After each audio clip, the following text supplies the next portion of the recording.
He deals the cards as a meditation, and those he plays never suspect. Alors aujourd'hui, on parle de la banque Revolut.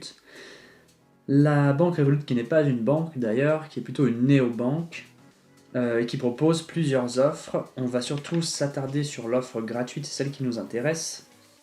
Mais j'ai utilisé la version premium depuis à peu près 2017 de mémoire, et j'étais passé à la version métal entre temps, mais aujourd'hui j'ai tout arrêté, je ne les utilise plus qu'en carte de secours, et c'est tout.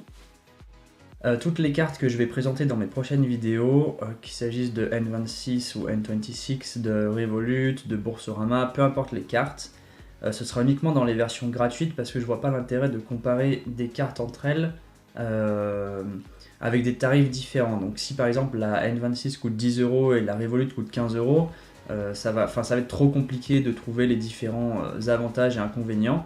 Donc là je prends toutes les cartes en version gratuite et on les compare. Donc la carte Revolut en version gratuite, je pense pas qu'on peut avoir celle-ci de base, de mémoire, ça c'est la version premium. Et en fait ce qui est intéressant, et c'est ce qui m'a vraiment intéressé au début, c'est qu'on peut avoir une carte, une deuxième carte, et enfin quand on s'abonne à la version métal, on a une troisième carte, en métal, hein, mais bon là, ça nous intéresse pas vraiment. Donc nous allons parler de la version standard, qui est la version gratuite à 0€ par mois. C'est pas cette carte là que vous recevrez.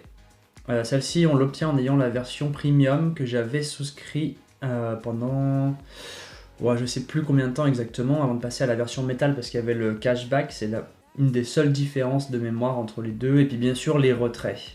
D'ailleurs la carte métal, je viens de voir que les retraits sont gratuits, il n'y a pas de frais sur les retraits à hauteur de 600€ par mois. Donc en fait on passe d'une carte qui était toute illimitée de mémoire à l'époque à maintenant une carte qui est limitée à 600€ par mois. Donc si vous souhaitez retirer, si vous êtes dans un pays en fait où vous devez tout payer en liquide, comme par exemple, allez on va dire la Thaïlande, qui n'est pas le meilleur exemple d'ailleurs, si vous avez des frais à chaque fois que vous retirez, des frais qui sont pris par les banques et pas par la banque de votre carte émettrice, vous allez devoir retirer, je sais pas, peut-être 800€ par mois pour payer, si vous habitez là-bas ou si vous êtes nomade, pour payer le loyer, pour payer la nourriture, les transports, les trajets, tout ce que vous allez faire, vous allez dépasser les 600€ par mois. En tout cas, ça sera le cas en Thaïlande, ça sera pas le cas en Inde, parce que pour dépenser 600€ par mois en Inde, il faut vraiment être dans une ville qui coûte très cher, comme par exemple Mumbai, et encore, ça dépend. Donc du coup, on part sur la carte standard, vous n'aurez pas ces cartes-là, vous aurez d'autres cartes, une autre carte. De mémoire, la Revolut, elle est bleutée rose, je mettrai la photo, mais je ne l'ai jamais eu en fait, j'ai pris directement la version premium. Donc c'est pas la carte que vous aurez dans la version gratuite, mais on va l'utiliser juste pour illustrer un petit peu la vidéo. Alors, dans la version gratuite, vous aurez un compte qui est à l'étranger, un compte qui est en Angleterre. Est-ce que ça nous pose des problèmes? Oui, en effet, ça peut poser des problèmes. Par exemple, le premier problème que vous pouvez avoir, c'est si jamais vous avez par exemple un abonnement chez Free. Aujourd'hui c'est plus le cas, mais à l'époque ça m'empêchait moi de souscrire un abonnement chez Free. Il fallait obligatoirement un IBAN français. Donc voilà le principal problème qu'on aurait pu rencontrer, c'est plus le cas aujourd'hui. Le deuxième problème que vous pouvez rencontrer, c'est que la banque est localisée donc en Angleterre comme je disais, au Royaume-Uni, et si jamais vous avez un problème, c'est-à-dire un paiement frauduleux, ils sont assez bons pour détecter les paiements frauduleux. J'ai déjà vu vraiment en live des notifications disant que la carte avait été bloquée parce qu'il y avait eu un retrait suspect. Donc du coup le retrait n'avait pas eu lieu. Mais même ça peut arriver dans certaines circonstances. Les réclamations sont très compliquées. En fait il faut leur donner plein de justificatifs, plein de preuves. Et ils peuvent vous dire venez, faites une déposition au commissariat au Royaume-Uni. Donc vous êtes c'est un petit peu compliqué. Après à vérifier, c'est des cas que j'avais vus sur internet, ça m'intéressait parce que moi j'ai des banques qui sont un peu comme ça, mais bon, j'en sais pas plus. Ce qui est intéressant donc, c'est qu'on peut payer par carte bancaire avec la version gratuite, on peut payer avec cette carte de partout à l'étranger et gratuitement. là où c'est vraiment une aberration que les autres cartes nous fassent payer, en tout cas les banques traditionnelles en France, on ne devrait pas payer pour dépenser notre argent à l'étranger. Surtout par carte bancaire, c'est comme ça en fait qu'ils se font de l'argent, ils gagnent un certain pourcentage sur les ventes. Donc par défaut, toutes les cartes à l'étranger, tous les paiements en fait à l'étranger devraient être gratuits, enfin bref. Là, avec cette carte-là, vous pouvez payer par carte gratuitement partout. Vous pouvez, et ça c'est quelque chose que je vais vous expliquer et vous conseiller par la suite, mais vous pouvez payer dans 30 monnaies différentes, en tout cas c'est ce qui est marqué. Vous pouvez payer dans 150 monnaies différentes avec les taux de change interbancaires, c'est-à-dire les taux de change les plus intéressants qui sont généralement pratiqués par les banques entre elles.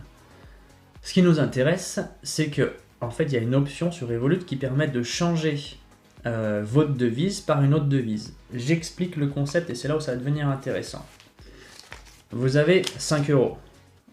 Pas 5 euros comme ça, ok? 5 euros sur la carte. Vous avez 5 euros sur la carte et vous allez les dépenser le week-end. Je sais pas pourquoi, mais c'est ce week-end que vous utilisez la carte et vous allez les dépenser.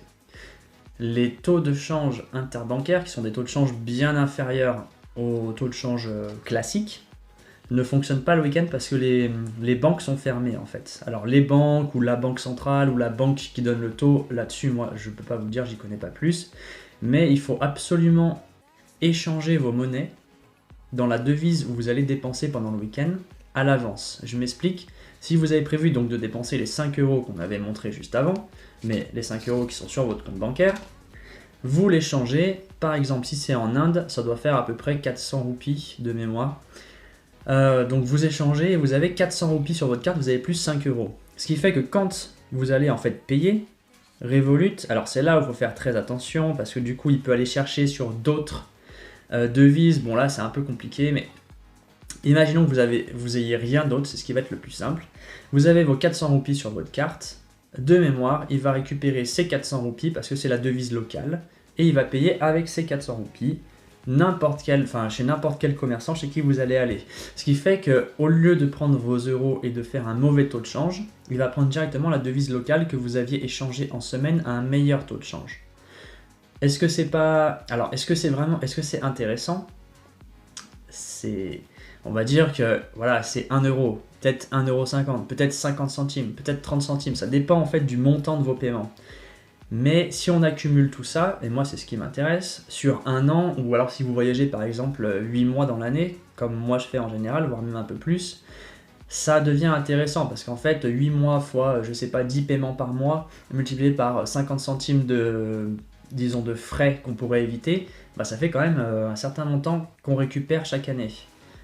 Donc voilà, c'est pour ça que je fais ça. En tout cas, c'est une astuce qui m'avait été donnée par une personne, soit sur YouTube, soit sur mon site, je me souviens plus. Donc faites-le si vous allez à l'étranger, changez vos devises. Vous avez besoin, je sais pas, de 100 € pour la semaine. Vous pouvez les changer au moment où le taux est intéressant. Alors soit vous les changez au moment où le taux est intéressant, soit vous les changez à l'avance, juste parce que vous dites, voilà, je ne veux pas bénéficier du mauvais taux de change. Dans sa version gratuite, vous avez le droit de retirer sans frais jusqu'à 200 € par mois au distributeur. Donc au-dessus de 200 € de retrait par mois, vous aurez des frais à payer. Donc ça, c'est vous qui gérez. En tout cas, on parle de la version gratuite de Revolut, 200 € par mois au distributeur sans frais. Donc là, c'est la carte métal. Qu'est-ce qu'on voit sur la carte métal? Voilà. Elle n'aime pas trop la chaleur, et quand on est en voyage en Asie, c'est pas génial, elle s'est bien décollée. Donc pour conclure sur l'offre gratuite de Revolut, donc vous n'aurez pas en fait toutes ces cartes là que moi j'ai pu avoir en m'abonnant aux différentes offres proposées par Revolut, qui d'ailleurs ne sont pas intéressantes sur le long terme et qui ne sont pas intéressantes même sur le court terme.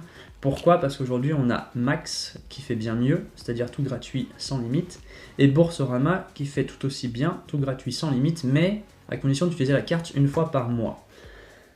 Donc ça, je reviendrai plus en détail sur ces cartes-là dans des prochaines vidéos, mais on va quand même finir avec la carte Revolut.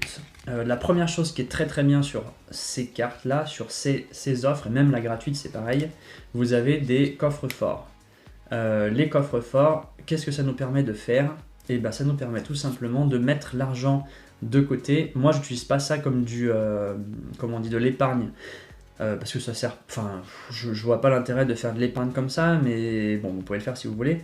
Ce qui est surtout très intéressant, c'est qu'en fait, quand vous mettez cet argent-là sur un coffre-fort, en fait, il est verrouillé et on peut pas dépenser, on peut pas vous piquer l'argent.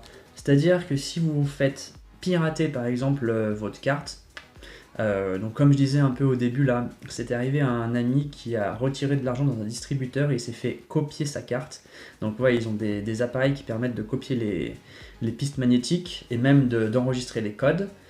Si vous avez par exemple 50 € sur votre compte courant, on va appeler ça un compte courant, moi j'appelle ça avec des mots un peu plus simples, mais voilà, si vous avez 50 € sur votre compte courant, le maximum qu'on peut vous retirer c'est 50 €.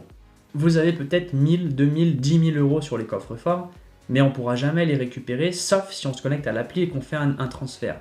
L'intérêt, c'est que le transfert, il est instantané. Par exemple, vous avez 50 €, vous dépensez 49 €.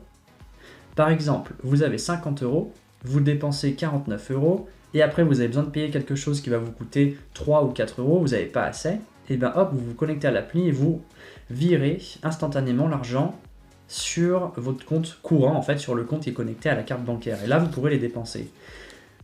C'était un problème par exemple quand on utilisait les banques traditionnelles parce que du livret A au livret compte courant ou je ne sais comment il s'appelle, ça prenait un certain temps.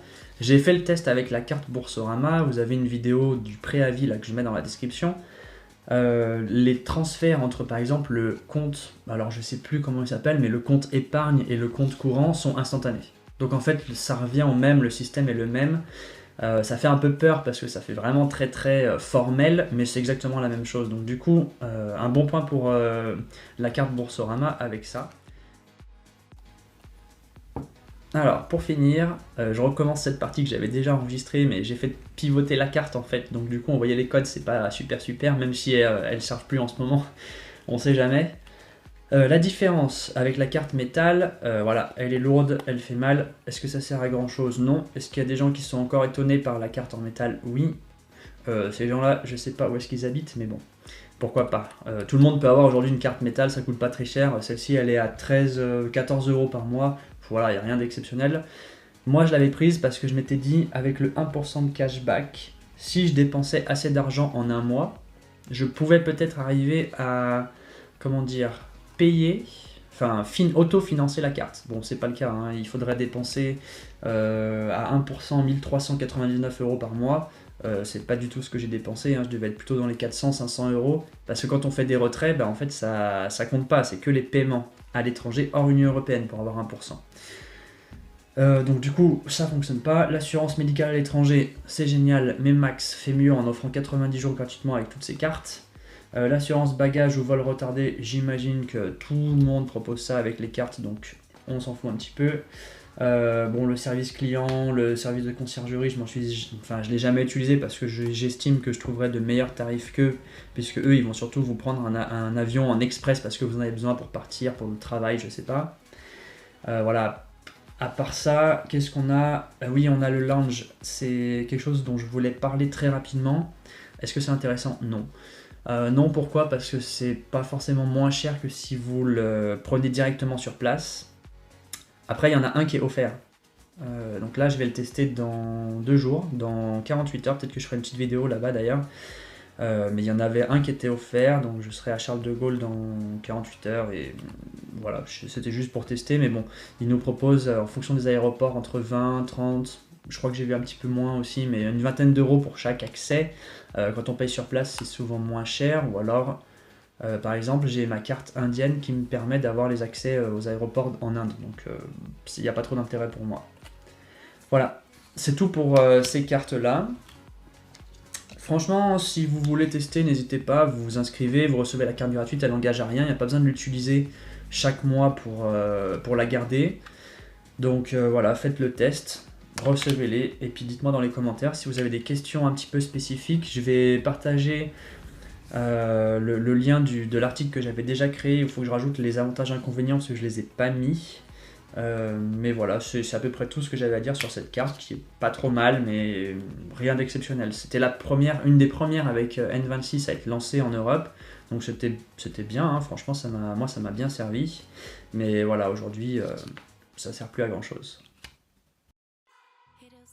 Alors voilà, c'est la fin de cette vidéo. Voilà toutes les cartes que j'ai testées. Alors en fait non, pas toutes les cartes, il me manque la carte TransferWise et la carte N26 et la carte Max qui sont dans mon portefeuille et j'ai pas eu le temps de les sortir. Mais voilà, là au total j'ai testé à peu près une dizaine de cartes. Donc je vous mets dans la description les différents liens qui peuvent vous intéresser. Je pars dans 48 heures pour les Pays-Bas, j'ai pas réussi à trouver de logement intéressant, donc je sais pas trop comment je vais faire. Ensuite je reviens en octobre en France pour 15 jours et je repars mi-octobre pour aller en Inde pendant 6 mois. Comme d'habitude, en fait, ça fait déjà 3 ans que je fais ça, donc n'hésitez pas à me suivre et on en reparle très prochainement. Allez, à bientôt!